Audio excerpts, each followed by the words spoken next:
An unforgettable image and the defining moment of a decade.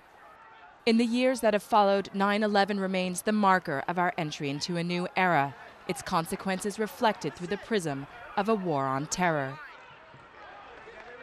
The hunt for its perpetrators, Al-Qaeda, took the fight to Afghanistan, but the U.S. ouster of the radical Taliban government has not brought peace.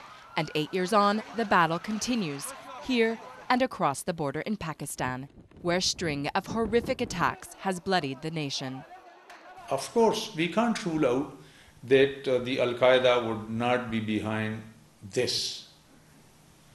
But it's not only Al-Qaeda who are supporting these Taliban.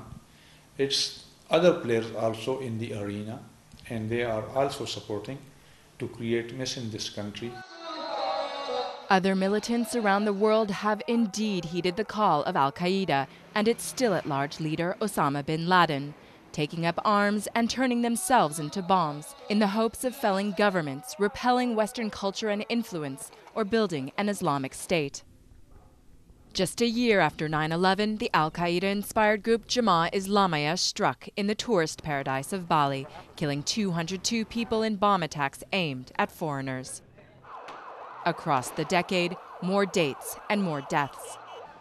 Istanbul, 2003. Madrid, 2004. London, 2005. Mumbai, 2006 and 2008. Iraq's endless unrest, and countless other tragedies.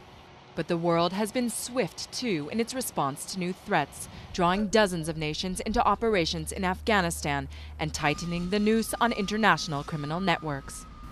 Globally, we have a much better idea of who's traveling around the world, who's smuggling people, who's smuggling things, who's smuggling contraband.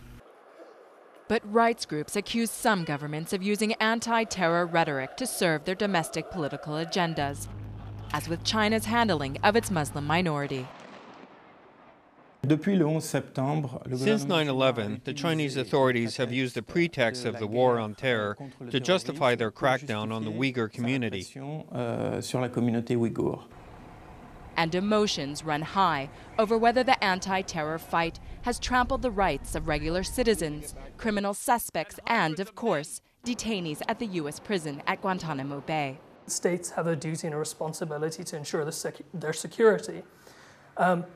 But ensuring security can't come at the cost of eroding human rights standards and doing away with the rule of law. The best way to ensure security is to respect human rights standards and uphold the rule of law. The war on terror will lose one of its most infamous icons with the closure of Guantanamo.